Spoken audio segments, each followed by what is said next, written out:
चल रहा था, रात्रि क्लास था 25/9/66 का, पहले पेज के मध्यांत में।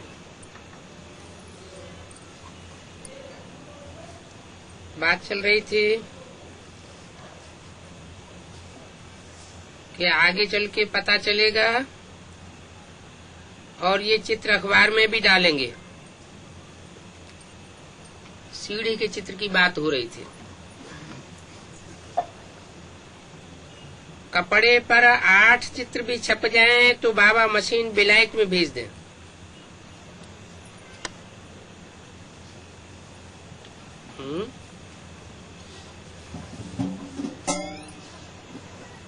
कौन से सन की बात हुई? सन 66 की। 66 में जड़ चित्रों की बात थी या चैतन्य चित्रों की बात थी? उस समय तो बेसिक नॉलेज थी ना, तो जड़ चित्रों की बात थी कि वो जड़ चित्र 8 छप जावे खास खास तो इनको विदेशों में भेज देवे। अभी तो बेहद की एडवांस नॉलेज चल रही है। अभी जड़ चित्रों की बात होगी या चैतन्य चित्रों की बात होगी? चैतन्य 8 चित्र तैयार हो जाएं, कपड़ा माना शरीर रूपी कपड़े पर वो 8 चित्र छप जाएं, तो उन चित्रों को बाबा विदेश में भेज देंगे, क्योंकि विदेश से प्रत्यक्षता अच्छी होती है। वहाँ पर प्रोजेक्टर प्रदर्शनी बहुत चलेंगे। बेहद में प्रोजेक्टर किसे कहा जाता है? प्रोजेक्टर में चित्र चलता नहीं है, चलचित्र नहीं होता है, स्थिर होता है।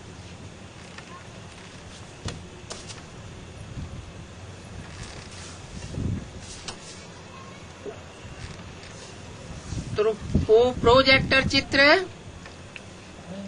वो भी भेजेंगे और प्रदर्शनी के जो चित्र भेजेंगे वो भी भेजेंगे, वो भी बहुत चलेंगे। भारत भी तो बहुत बड़ा है ना, तो जो वॉरियर्स हैं उनको सारा दिन यही तात लगी रहे कि हम बाप को कैसे कैसे मदद करें। ट्रांसलाइट के चित्र भी बनवाएंगे।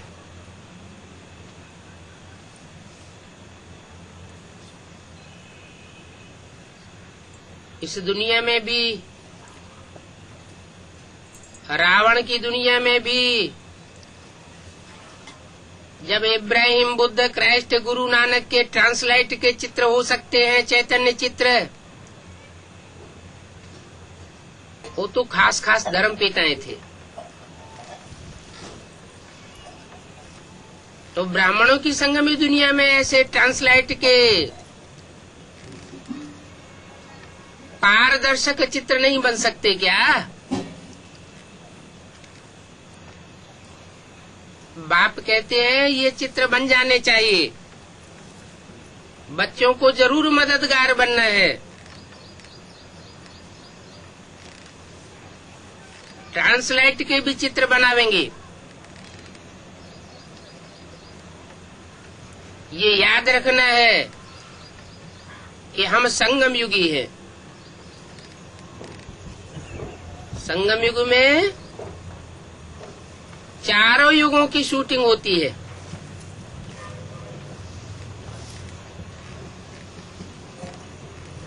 जो भी इब्राहिम, बुद्ध, क्राइस्ट, गुरु नानक आदि हैं, अथवा जो भी बड़े बड़े महात्माएं हुए हैं, उन सबके आधार मूर्त और उद्धार मूर्त बीज रूप आत्माएं ब्राह्मणों की दुनिया में अभी मौजूद है, जिनके द्वारा शूटिंग चल रही है और चलनी है। तो याद रहना चाहिए कि हम संगम युगी हैं और वो तो कलयुगी है। हमारे चित्र बनाने वाला स्वयं परमपिता परमात्मा है। बाप कहते हैं चैरिटी बिगिंस एट होम। जो बाप का घर है, बाप का परिवार है, वहां से चित्रों की बनाने की शुरुआत करो। जो नजदीकी बनने वाले हैं उनको समझाओ। क्या? मान लो त्रिमूर्ति का चित्र है चैतन्य, तो वो किनको पहले समझ में आवेगा? 500 करोड़वीं आत्मा को पहले समझ में आवेगा, या जो त्रिमूर्ति के नजदीक आत्माएं होंगी उनको समझ में आवेगा? जो नजदीकी रहे होंगे, जन्म जन्मांतर के सहयोगी रहे होंगे, उनको पहले समझ में आवेगा। तो नजदीकी बनने वालों को समझाओ, बताओ कि पावन जरूर बनना पड़ेगा। बाप खुद कहते हैं काम महाशत्रु है। खुद कहते हैं, दूसरों से नहीं कहलवाते। ब्रह्मा के तन से भी तो कहलवाते हैं। ब्रह्मा के तन से भी कहलवाया काम महाशत्रु है, और अभी खुद कहते हैं काम महाशत्रु है। किससे कहते हैं? सन्मुख बैठने वाले बच्चों से कहते हैं। ये लक्ष्मी नारायण माया जीत जगत जीत थे। इन्होंने 5 विकारों रूपी माया को जीता था। ये बात पक्की पक्की याद कर लो। ये ऐसे ही विश्व के मालिक नहीं बन गए। जब तक काम जीते जगत जीत नहीं बने हैं, तब तक संसार में प्रत्यक्षता नहीं हो सकती। क्योंकि यहाँ अविनाशी सर्जन तो एक ही है।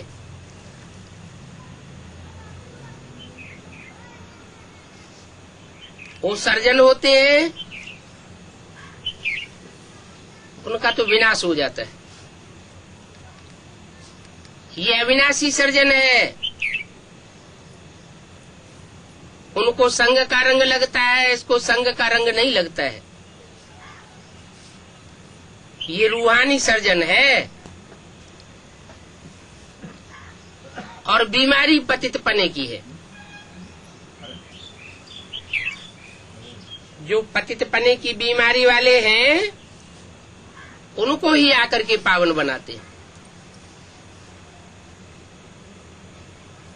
सन्यासियों को पावन नहीं बनाते हैं। उन धर्म पिताओं को पावन नहीं बनाते हैं।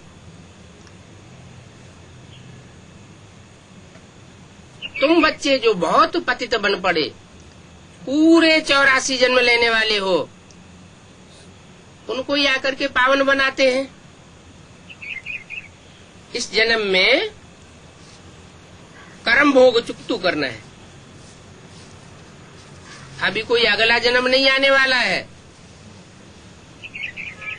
अभी ये आखिरी चांस है। चाहे योग बल से चुकतू करो और चाहे भोग से। भोग से चुकतू करेंगे वो भी अच्छा। पाप कर्मों को भोग लें, शरीर की बीमारी के द्वारा भोग लें, वो भी अच्छा। क्योंकि धर्मराज की सजाएं खाना, उसमें तो बहुत घाटा हो जाएगा। ये सौदा बड़ा सस्ता है। क्या? बाप की याद का सौदा बड़ा सस्ता है, और कोई बिरला व्यापारी ही ये सौदा करता है। इतना सस्ता सौदा होते हुए भी कोई सौदा क्यों नहीं करता? ये बातें अच्छी रीति धारण करो और खुशी में बने रहो। बाप तो बिंदी है, उनको भी शरीर में प्रवेश करना होता है। किसने कहा है? ये किसने कहा? बाप बिंदी है, उनको भी शरीर में प्रवेश करना होता है। ब्रह्मा की सोल ने कहा। उनको कह करके दूर क्यों कर दिया? ब्रह्मा के बाजू में नहीं बैठा हुआ था है? ब्रह्मा के बाजू में ही तो सुप्रीम सोल बैठता है। लेकिन उस समय बोलते समय ब्रह्मा बाबा ये बात भूल गए कि मेरे बाजू में ही बैठा है। तो बोला उनको भी शरीर में प्रवेश करना होता है। छोटी सी बिंदी में कितना पार्ट भरा हुआ है। एक शिव सुप्रीम सोल की छोटी बिंदी थोड़ी ही होती है। हर मनुष्य आत्मा की छोटी बिंदी है। कीट पशु पक्षी पतंगे सबकी बिंदी तो छोटी है। तो उनके लिए क्यों कहा कि छोटी सी बिंदी में कितना पार्ट भरा हुआ है?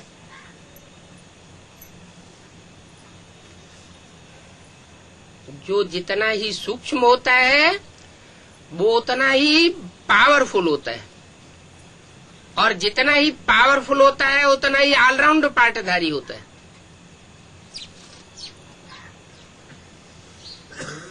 ये बड़ी वंडरफुल बातें हैं। गीता का भगवान निराकार है। क्यों? ब्रह्मा के तन में आकर के गीता नहीं सुनाई क्या? ब्रह्मा के तन में भी तो गीता ज्ञान सुनाया ना। तो वो निराकार नहीं हुआ क्या? इसलिए निराकार नहीं हुआ कि ब्रह्मा का एक भी चित्र ऐसा नहीं है, एक भी फोटो ऐसा नहीं है जो क्राइस्ट, बुद्ध, गुरु नानक की तरह निराकारी स्टेज वाला हो।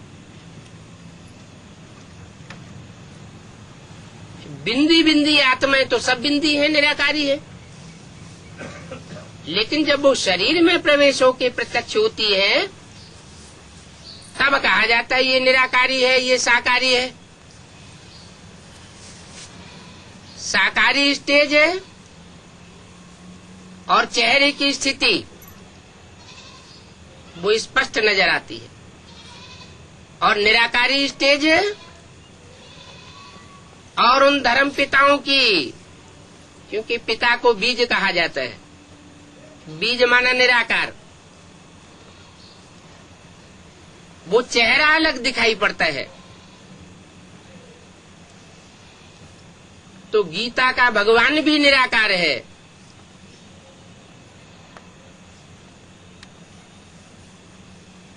ये मोटी मोटी बातें हैं,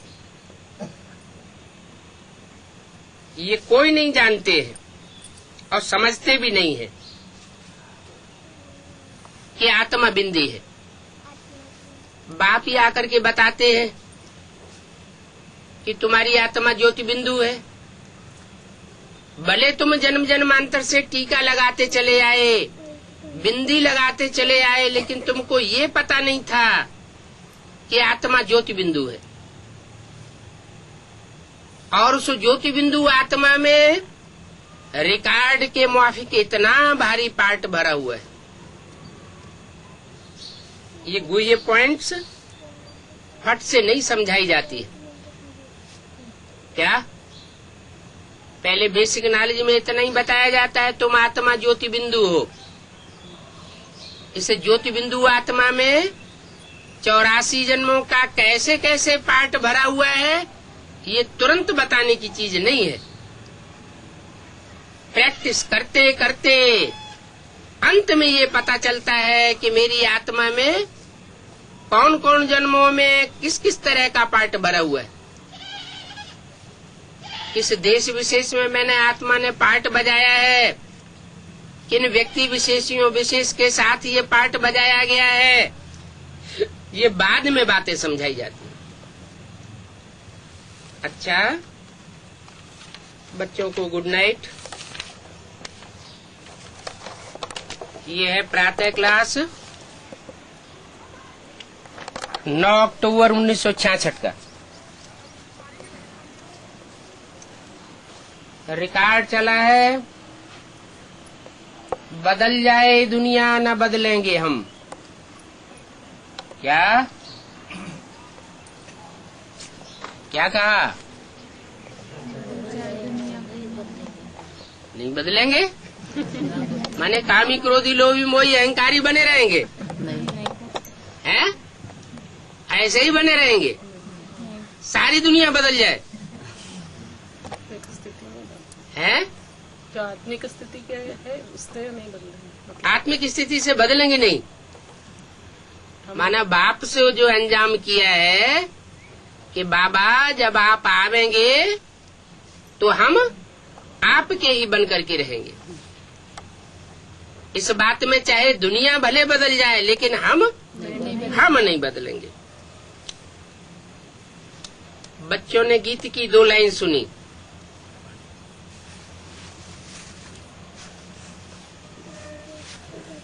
उन्होंने तो गीत बनाई दिया है, गीत बनाने वालों ने गीत बनाई दिया है। जैसे कोई की सगाई होती है तो ये पक्का ही है कि स्त्री पुरुष कभी 1-2 को छोड़ेंगे नहीं।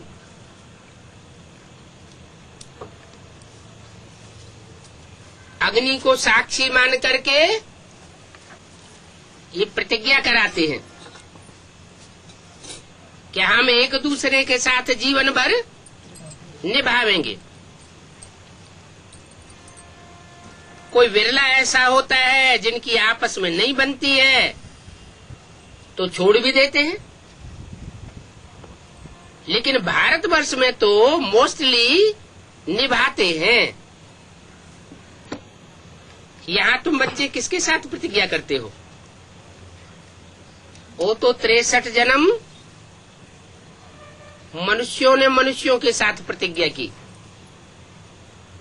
और यहाँ किसके साथ प्रतिज्ञा करते हो? एक ईश्वर के साथ, जिसके साथ तुम बच्चों की व सजनियों की सगाई हुई है। परंतु ऐसा जो विश्व का मालिक बनाते हैं, विश्व का मालिक बनाने वाले को भी यहाँ छोड़ देते हैं। यहाँ तुम बच्चे बैठे हो, जानते हो अभी तो बेहद का बाप आया हुआ है। वो तो जन्म जन्मांतर हद के बाप मिले थे, उनसे हद का 1 जन्म का वर्षा मिलता था। वो वर्षा भी सारे जीवन काम आए ना आए, कोई दूसरा छीन ले जाए। यहाँ तो ये बाप ऐसा बेहद का बाप आया हुआ है जो 21 जन्म के लिए पूरा वर्षा देता है। तो ये अवस्था जो तुम्हारी यहाँ रहती है वो वहाँ सेंटर्स पर जाकर के नहीं रहती है। क्यों? यहाँ माना कहाँ है? बाप के घर में, मधुबन में जो अवस्था रहती है बच्चों की, बाप के सामने जो बच्चों की अवस्था रहती है, वो बाहर की दुनिया में जाकर के वो अवस्था पलट क्यों जाती है? बाहर की दुनिया में बाहर वालों का संग का रंग लगता है, और यहाँ बाप के घर में बाप का संग का रंग लगता है। सेंटर पर समझेंगे बाबा की बजाई हुई मुरली आई है, और यहाँ क्या समझेंगे? हैं? बाबा डायरेक्ट हमारे सामने मुरली चला रहे हैं। तो यहाँ और वहाँ में बहुत फर्क हो जाता है। क्या सन्मुख मुरली सुनने में और बाहर बैठ करके मुरली पढ़ने में अथवा सुनने में बहुत फर्क हो जाता है। इसलिए बोला अव्वल नंबर है डायरेक्ट मुरली सुनना, सन्मुख सुनना, और द्वितीय नंबर है टैप रिकॉर्डर से सुनना, क्योंकि टैप रिकॉर्डर भी ज्यों का त्यों सुनाता है। शब्द शब्द ज्यों का त्यों सुनाता है। सिर्फ कमी क्या हो जाती है? हाव भाव की कमी हो जाती है, वाइब्रेशन की कमी हो जाती है, जो बाप की दृष्टि मिलती है वो दृष्टि की भी कमी हो जाती है। टैप रिकॉर्डर से दृष्टि भी नहीं मिलेगी, वाइब्रेशन भी नहीं मिलेगा। अच्छा,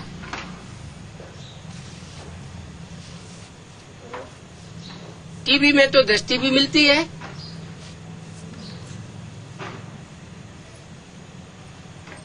हाव भाव भी मिलता है।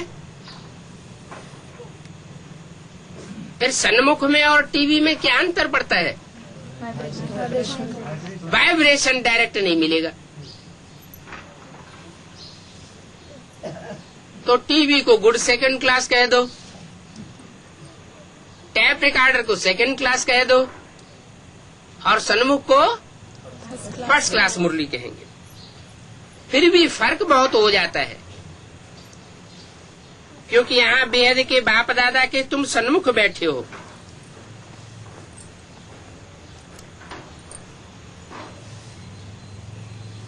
अगर ये बात तथाकथित ब्राह्मणों को सुनाई जाए तो क्या जवाब देंगे? हैं? उन बेसिक नॉलेज लेने वाले ब्राह्मणों को अगर ये बात सुनाई जाए तो क्या जवाब देंगे? हैं? हैं? नहीं, वो कहेंगे हम तो पहले ही डायरेक्ट मुख से सुन चुके। हमने डायरेक्ट मुख से सन्मुख बैठ करके मुरली सुनी है।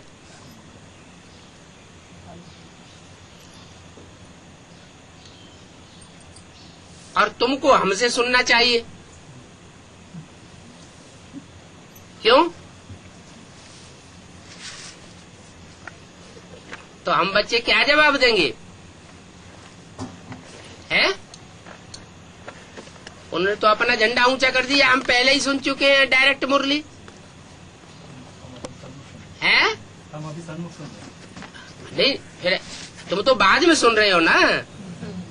उन्हें तो ओल्ड इज गोल्ड मान लिया है। वो कहेंगे हमने ओल्ड सो गोल्ड मान लिया है। तुम तो बाद का बचा कुचा तमो प्रधान मान ले रहे हो, क्योंकि ज्ञान भी पहले सतो प्रधान होता है, फिर सतो सामान्य, फिर रजो, फिर तमो। दुनिया की हर चीज सतो रजो तमो से गुजरती है। तो वो तो अपना झंडा ऊंचा कर देंगे, फिर क्या करोगे? मुंह लटकाए लोगे? हैं?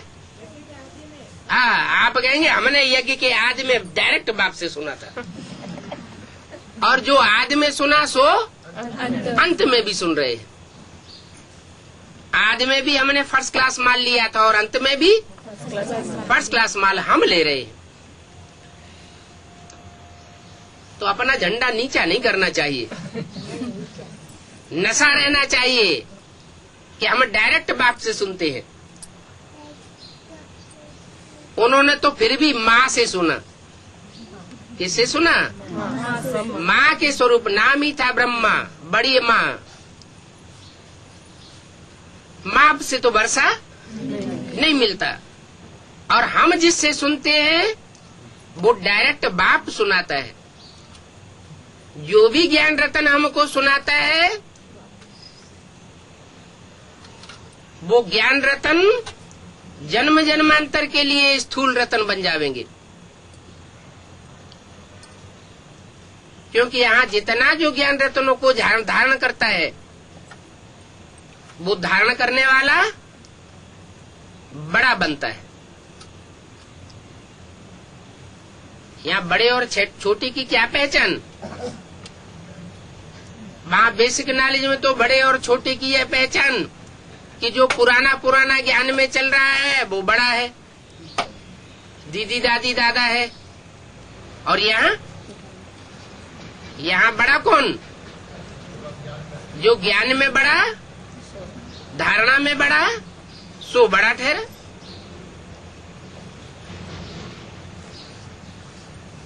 तो बच्चे चाहते हैं कि सन्मुख जाए मुरली सुने।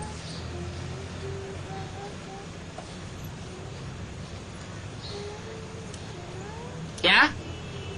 कहाँ जाए? हैं? कहाँ जाए मुरली सुने? मधुबन में जाए, डायरेक्ट मुरली सुने। यहाँ बच्चों की बुद्धि में कि बाबा आया कि आया। जैसे और सत्संग होते हैं ना, वहां वो समझेंगे फलाना स्वामी आया, स्वामी जी आया, महात्मा जी आया।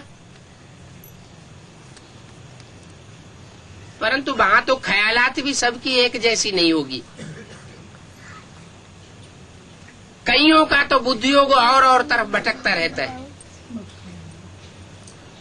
कोई को पति याद आवेगा, कोई को संबंधी याद आवेगा। बुद्धियोग एक गुरु के साथ भी टिकता नहीं है।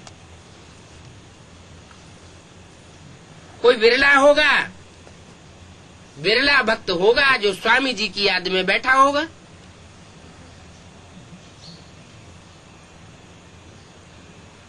वहां तो ऐसे होता है स्वामी जी के सत्संग में। और यहाँ ऐसा होता है या नहीं होता है? हैं? होता है कि नहीं होता है? यहाँ भी ऐसे होता है। क्या कोई बिरला होगा जो सन्मुख बैठ करके पूरी याद में रहता होगा?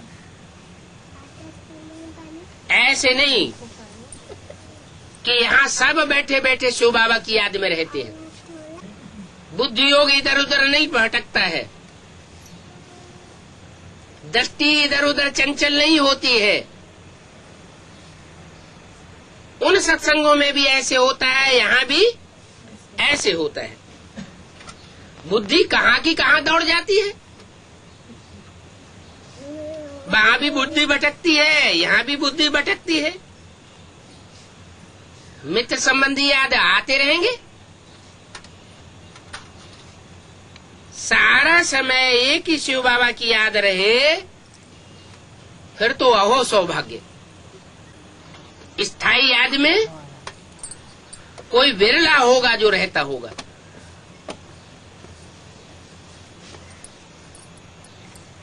जो यहाँ बाप के सन्मुख बैठते हैं उनको तो बहुत खुशी रहनी चाहिए, चेहरा ही खुशनुमा हो जावे। कहते हैं ना, अतीन्द्रिय सुख देखना हो तो गोपी वल्लभ की गोप गोपियों से पूछो। यह भी यहाँ का गायन है। यहाँ तुम बाप की याद में बैठे हो, जानते हो अब हम ईश्वर की गोद में आए हैं। अभी हम ईश्वर जो ऊंचे ऊंचे है उसकी गोद में आए हैं। फिर भविष्य में किसकी गोद में जाएंगे? देवताओं की गोद में जाएंगे। तो अभी ऊंची स्टेज होनी चाहिए कि सतयुग में होनी चाहिए? फिर अभी चेहरा बीच बीच में लटकता क्यों है? बल कोई कोई के सर्विस के भी ख्यालात चलते हैं कि इन चित्रों में ये करेक्शन करें, ऐसे ऐसे लिखें। परंतु अच्छे बच्चे जो होंगे वो इन बातों को समझेंगे, उनका बुद्धि योग चलेगा। अभी तो बाप से सुनना है। क्या कहा है? अभी बाप से क्यों सुनना है? अभी माने कभी? अभी संगम युग में बाप से सुनना है। क्यों? बाप से क्यों सुनना? दूसरों से क्यों नहीं सुनना? क्योंकि इंद्रियों का ये नियम है, जिसको देखेंगे वो याद आवेगा, जिससे बातें करेंगे वो याद आवेगा, जिसकी बातें सुनेंगे वो याद आवेगा। तो क्या करना है? एक बाप से सुनेंगे तो एक बाप ही याद आवेगा। औरों से अगर ज्ञान सुना तो व्यभिचारी ज्ञान हो जाएगा। व्यभिचारी ज्ञान होगा तो याद भी व्यभिचारी हो जाएगी। तो एक बाप से सुनना है और कोई संकल्प नहीं आने देंगे।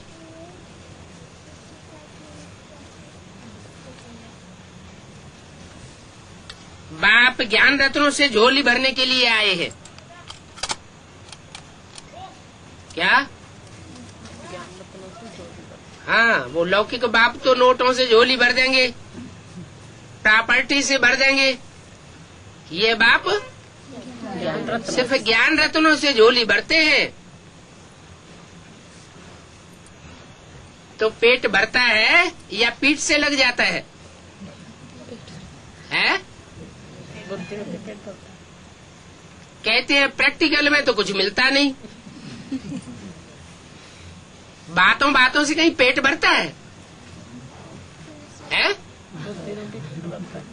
बुद्धि रूपी पेट क्यों भरता है?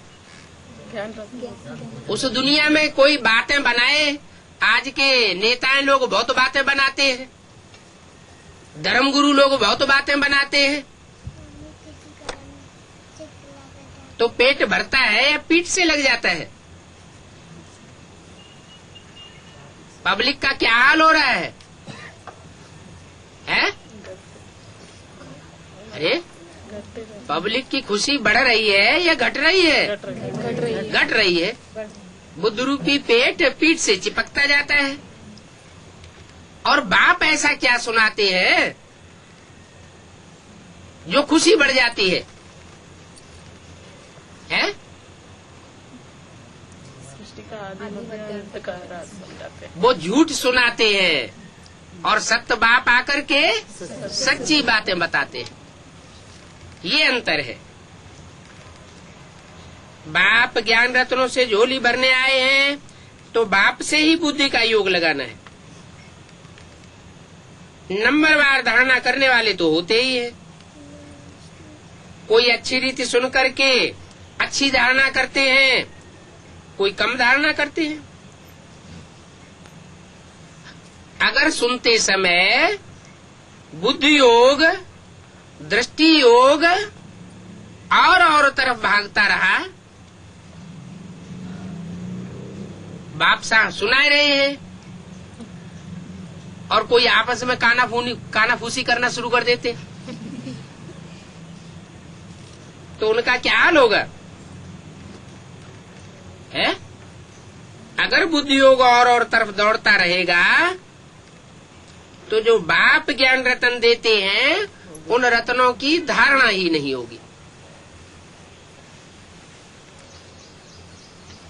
रत्नों की धारणा नहीं होगी। जैसे विष्णु है, कितने ज्ञान और गुण रत्नों की धारणा दिखाई गई है। भक्ति मार्ग में समझते हैं इनको ऐसे वस्त्र दिखाए गए हैं, इनको इतने जेवर दिखाए गए हैं। हम समझते हैं ये इनके गुण रत्नों और ज्ञान रत्नों की धारणा है। तो ये ज्ञान रतन गुण रतन तब ही धारण किए जा सकते हैं जब बाप सुनाते हैं तो बड़े प्यार से सुने, एकाग्रता से सुने। सुनते समय और तरफ बुद्धि का योग बिल्कुल नहीं जाना चाहिए। परंतु कोई कम धारण करते हैं, कोई ज्यादा धारण करते हैं। एक दो बार मुरली सुनी, धारणा न हुई, तो फिर वो आदत पक्की हो जाती है। क्या? जैसे कोई पहली बार चोरी करता है तो उसके दिल के अंदर बहुत खाता है। दूसरी बार चोरी करेगा, तीसरी बार करेगा तो उतना दिल के अंदर पश्चाताप नहीं होगा। फिर कई बार चोरी करेगा तो पश्चाताप बिल्कुल बंद हो जाएगा। तो आदत पक्की हो गई ना। ऐसे यहां भी बाप जब सुनाते हैं तो ध्यान नहीं देते हैं। एक बार ध्यान नहीं दिया, दूसरी बार ध्यान नहीं दिया, 2-4 बार ध्यान नहीं दिया तो आदत पक्की होती जाती है। फिर कितना भी सुनता रहेगा, उनको धारणा हो नहीं सकती और फिर दूसरों को भी सुनाई नहीं सकेंगे। जिसको धारणा होगी उनको फिर सर्विस का शौक होगा, वो चलता रहेगा, जाए करके दान करूं, क्योंकि ये दान जो बाप देते हैं वो और किसी के पास दुनिया में नहीं है। बाप ये भी जानते हैं सबको धारणा नहीं हो सकती, सब एक रस ऊंच पद पाए नहीं सकते, इसलिए बुद्धि भटकती रहती है। ये भी ड्रामा में नूद है। भविष्य तकदीर इतनी ऊंच नहीं बननी होगी तो बुद्धि योग और दृष्टि योग इधर उधर भटकता जरूर रहेगा। कोई फिर ऐसे होते हैं जो स्थूल सर्विस में हड्डी हड्डी दे देते हैं, सबको राजी करते हैं। जैसे भोजन पकाते हैं, खिलाते हैं, तो ये भी तो कर्मणा की सब्जेक्ट हुई ना। सर्विस का जिनको शौक होगा वो मुख से कहने बिगर रहेगा नहीं, कुछ न कुछ बोलेगा जरूर। फिर बाबा देखते हैं कहाँ दे अभिमान, बीच बीच में आता तो नहीं है। ज्ञान तो सुनाते हैं, लेकिन ज्ञान सुनाते सुनाते दूसरों का रिगार्ड भी रखते हैं ना।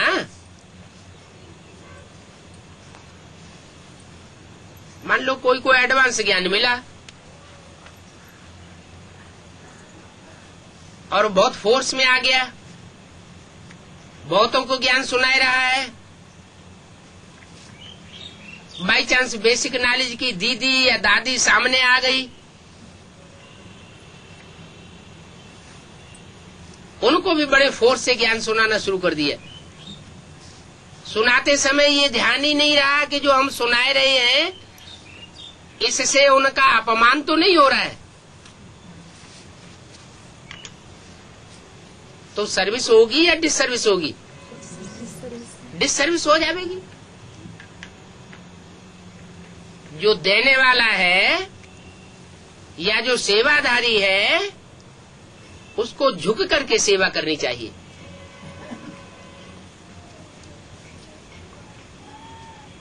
सेवा में अगर अहंकार आ जाता है, बड़प्पन आ जाता है तो सेवा नहीं हो सकती। सेवा का मेवा खुशी नहीं मिलेगी, क्योंकि दूसरी आत्मा का दिल दुखाई दिया। बाबा देखते भी हैं कि कहाँ कहाँ बहुत देह अभिमान आ जाता है। जो बड़े बड़े महारथी होते हैं उनका रिगार्ड तो रखना चाहिए ना।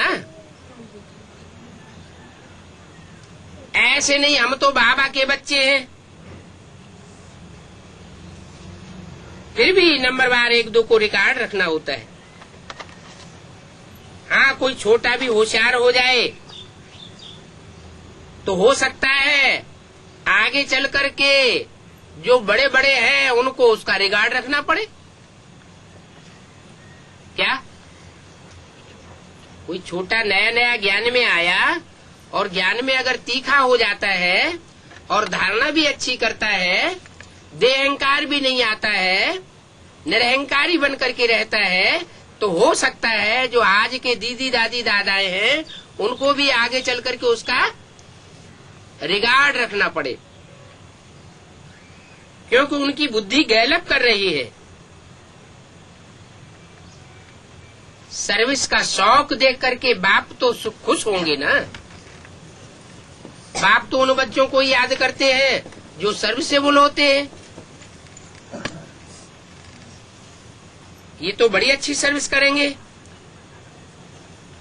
सारा दिन प्रदर्शनी पर समझाने की प्रैक्टिस करनी चाहिए और ये भी बुद्धि में चलना चाहिए कि इन चित्रों में क्या क्या करेक्शन होनी चाहिए। जैसे बाबा ने कहा ये चित्र बनाओ, तो उन चित्रों के आधार पर तुम अमृत पिलाते रहेंगे। वो कहते हैं हमको मूत दो, बिख दो, क्योंकि मूत पलीती मनुष्य होते हैं। बाप तो कहते हैं बच्चे तुम्हारा ये अंतिम जन्म है, अभी तुम ये ज्ञान अमृत पीवेंगे तो अमरपुरी का मालिक बनेंगे। क्या कहा? कब की बात है? हैं? ये मुरली कब की है? 66 की है। और 66 की मुरली के समय तो ये भी बोला था कि अभी ज्ञान अमृत नहीं कहेंगे, अमृत तो मंथन से निकाला जाता है। ब्रह्मा के मुख से जो वाणी चली उस वाणी का मनन चिंतन मंथन भी हुआ था? नहीं हुआ था। जैसे छोटे छोटे बच्चे बेसिक नॉलेज में होते हैं, दोहे कवित रट लेते हैं, उन पर मनन चिंतन मंथन नहीं कर पाते। तो बताया कि उस समय ज्ञान अमृत नहीं कहेंगे, अमृत तब बनता है जब मंथन किया जाता है। जैसे दूध को बिलोया जाता है, मथा जाता है, मंथन किया जाता है तो मक्खन निकलता है। शास्त्रों में भी कथा आई हुई है, सागर मंथन हुआ,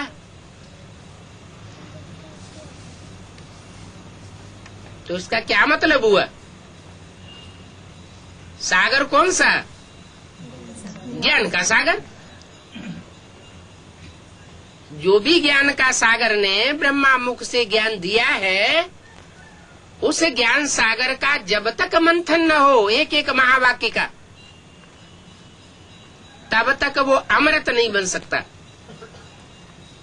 अमृत बनता है और वो अमृत पीवेंगे तो अमरपुरी के मालिक बनेंगे।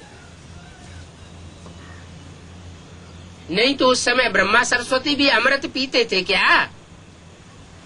पीते थे? हैं? नहीं पीते थे।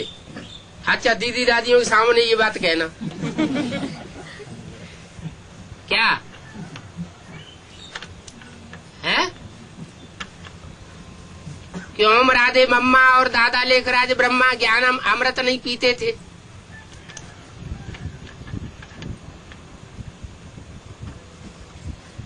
कहेंगे?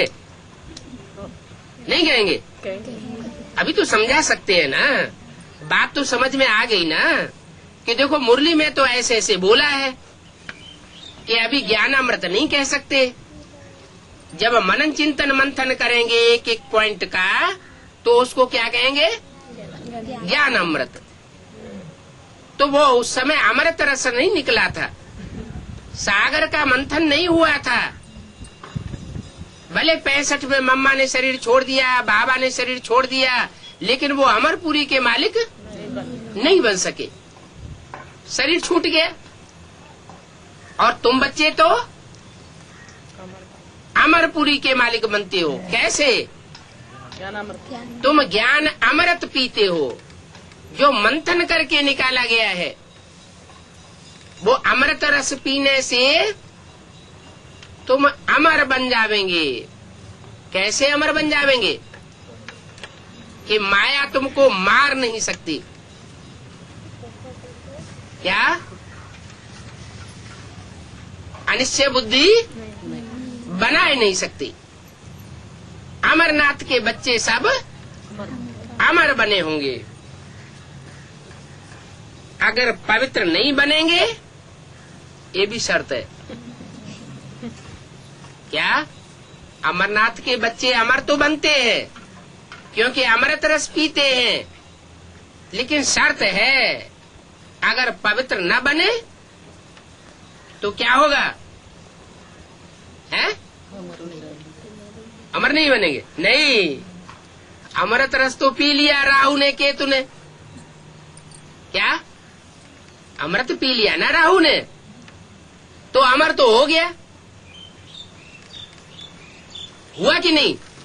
शास्त्रों में कथा आई है ना कि छुप करके अमृत पी लिया,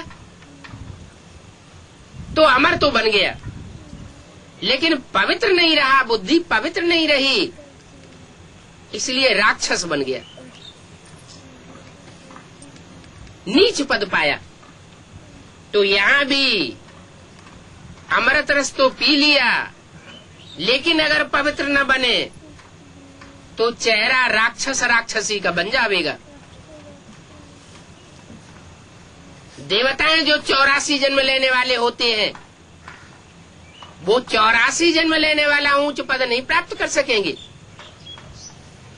जो डायरेक्ट बाप से मिलता है। 83 जन्म लेने वाले, 82 जन्म लेने वाले, या और कम जन्म लेने वाले, वो पक्के देवता नहीं बनते हैं, क्योंकि यहाँ संगम युग में पक्के ब्राह्मण नहीं बने, बीच बीच में अपवित्र बनते रहे, अपवित्र भी बनते रहे, और फिर पूरा पोता मेल भी बाप को नहीं दिया।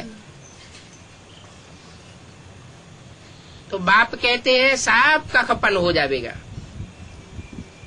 बाबा ने समझाया है, अब ब्राह्मण देवता क्षत्रिय धर्म की स्थापना हो रही है। कौन कौन से धर्मों की? ब्राह्मण धर्म भी बन रहा है, और जो ब्राह्मण बनते बनते फेल हो जाते हैं, वो क्षत्रिय बन जाते हैं, और जो ब्राह्मणत्व को भी पार करके पक्के बन जाते हैं, वो देवता बन जाते हैं। तो देवता धर्म भी यहाँ स्थापन हो रहा है, कच्चे पक्के ब्राह्मण भी यहाँ बन रहे हैं। जो फेलियर हो जाते हैं सो क्या बनते हैं? क्षत्रिय बनते हैं। 3 धर्मों की स्थापना हो रही है।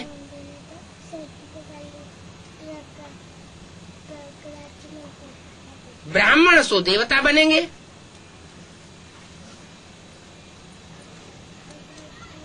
प्रजा भी तो ढेर बननी है ना।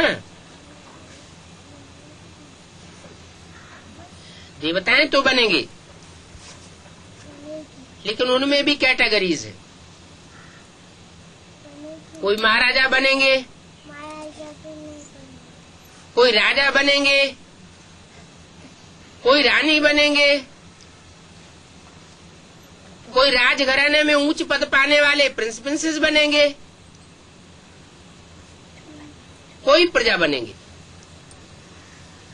प्रजा में भी कैटेगरीज, कोई फर्स्ट क्लास साहूकार प्रजा बनेंगे, कोई सेकंड क्लास बनेंगे, तो कोई थर्ड क्लास, कोई फोर्थ क्लास प्रजा बन पड़ेंगे।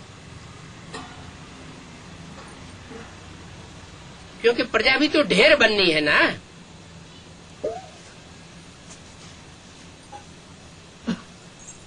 करोड़ों चाहिए। सतयुग में कितने करोड़ चाहिए? सतयुग अंत में आबादी कितनी होगी? 2 करोड़। और कोई उपाय नहीं है। सूर्यवंशी, चंद्रवंशी, राजा रानी, प्रजा सभी यहाँ बनते हैं। तो बच्चों को कितनी सर्विस करनी चाहिए?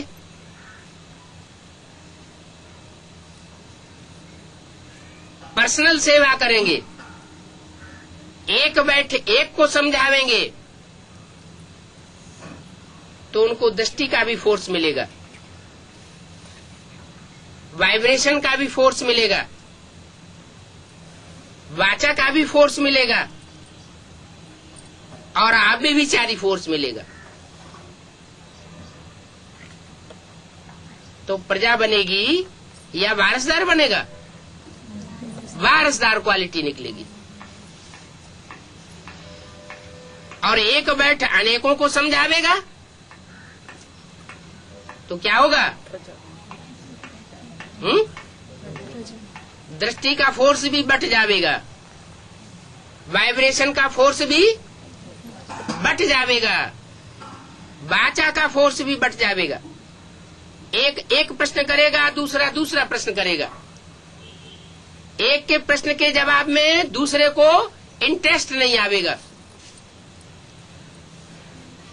एक सोता रहेगा, दूसरा सुनता रहेगा।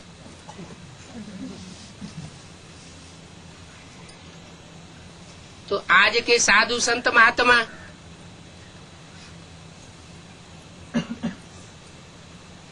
या बड़े बड़े नेताएं या ब्राह्मणों की दुनिया के बड़े बड़े मठाधीश, पीठाधीश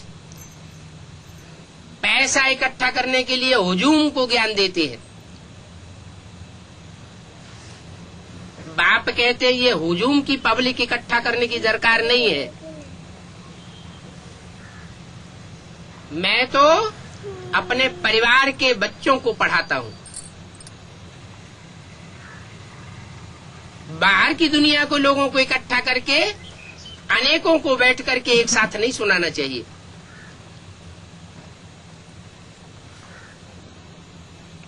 तो बच्चों को बहुत सर्विस करनी चाहिए। बच्चों की बुद्धि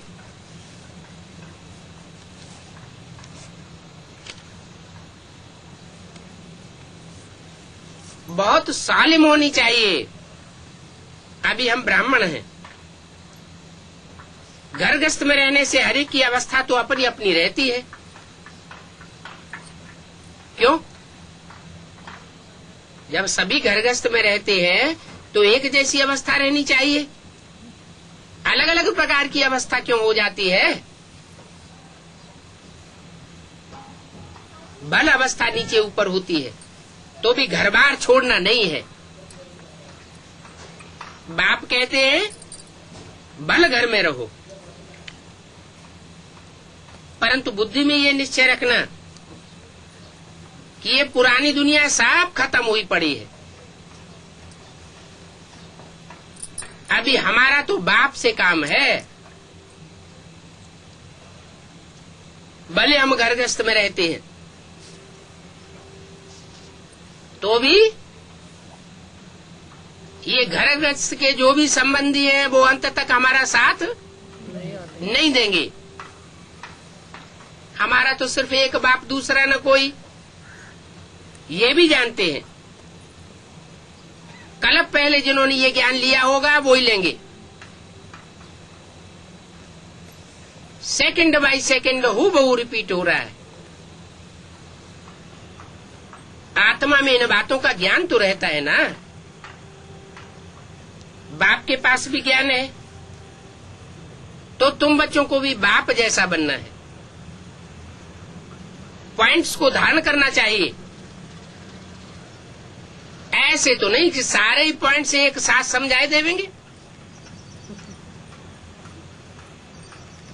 कुछ अभी समझावेंगे, कुछ बाद में समझावेंगे। जो भी पॉइंट समझाए जाते हैं वो पकड़ना चाहिए। बुद्धि में रहना चाहिए कि विनाश सामने खड़ा है। ये वो ही महाभारत लड़ाई है। सत्युग त्रेता में कोई लड़ाई नहीं होती। तो बाद में जब बहुत वर्ग हो जाते हैं, बहुत धर्म हो जाते हैं, तो लड़ाइयां शुरू होती हैं। क्योंकि पहले पहले आत्माएं सतो प्रधान उतरती है, तो लड़ाई झगड़े की बात ही नहीं। फिर बाद में सतो रजो तमो में आती है।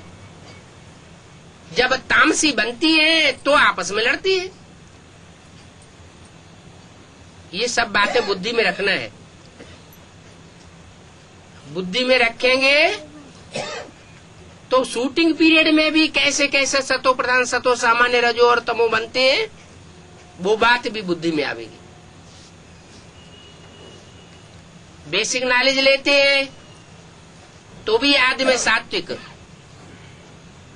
मध्य में रजो प्रधान, अंत में तमो प्रधान बन जाते हैं। एडवांस नॉलेज लेते हैं तो भी जब पहले पहले निश्चयवान बनते हैं तो सतो प्रधान होते हैं। फिर बाद में दूसरों के संग के रंग में आते आते रजो प्रधान से तमो प्रधान बन जाते। एक की बातें सुनते सुनते औरों का भी असर होता जाता है। तो अभी देखो कैसे राजधानी स्थापन हो रही है। यहाँ बैठे हो, बुद्धि में रखना है कि शिव बाबा आकर के हमको खजाना देते हैं। जिसको बुद्धि में धारण करना है, जो अच्छे अच्छे बच्चे होते हैं वो क्या करते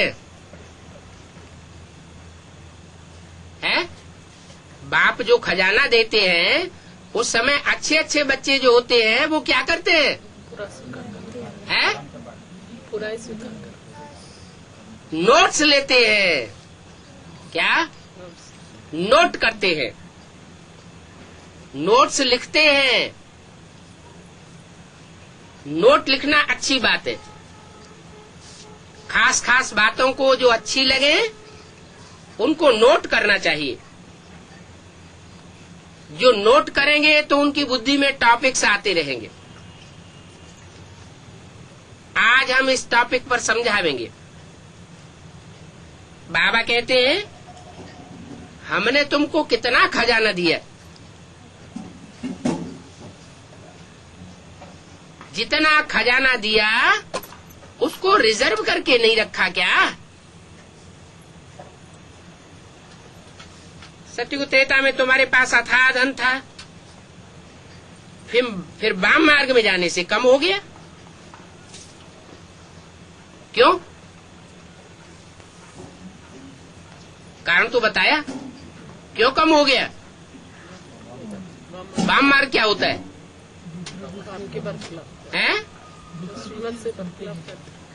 वाम मार्ग माना उल्टे हाथ की तरफ। जो भी झाड़ के चित्र में बाईं ओर के धर्म है वो सब बेविचारी धर्म है, और दाईं ओर के जितने भी धर्म हैं, जो भी डालियां हैं, वो सब ब्रह्मचर्य को महत्व देने वाली है। जैसे बौद्ध धर्म, संन्यास धर्म, सिख धर्म, आर्य समाज, ये ब्रह्मचर्य को महत्व देने वाले हैं। और बाईं ओर के जो धर्म हैं वो व्यभिचार को बढ़ाने वाले हैं। उनमें डाइवोर्स की प्रथा को बहुत अच्छा मानते हैं। ज्यादा से ज्यादा बच्चे पैदा करने को भी बहुत अच्छा मानते हैं। कोई कोई देश में तो ऐसा नियम बना है, जो ज्यादा बच्चे पैदा करेगा तो उसको इनाम मिलेगा।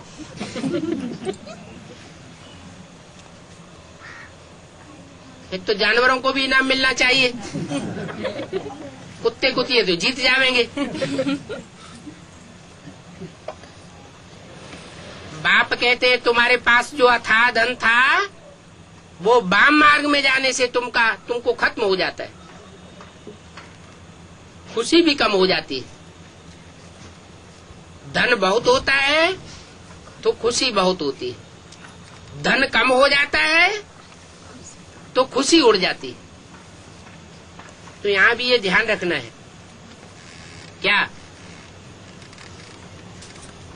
कि औरों के संसर्ग संपर्क में हम जास्ती ना आवे, चाहे दृष्टि का संसर्ग संपर्क हो, चाहे वाचा का संसर्ग संपर्क हो, चाहे कर्मेंद्रियों का संसर्ग संपर्क हो। अगर औरों के संपर्क संसर्ग में आते रहेंगे तो रिजल्ट क्या होगा? हमारी जो धारणा है वो नष्ट हो जाएगी, व्यभिचारी बन जाएंगे। जैसे बैटरी डिस्चार्ज होती है, कोई भरी हुई बैटरी रखी हो और छोटी छोटी बैटरियां उसके साथ कनेक्शन कर दो वायरिंग से, तो क्या होगा? बड़ी बैटरी का क्या हाल होगा? बड़ी बैटरी भी डिस्चार्ज हो जाएगी। तो यही हाल है आत्मा का। आत्मा रूपी बैटरी अभी बाप चार्ज कर रहा है, तो जो चार्जिंग हो रही है उसको सिक्योर करके रखना है।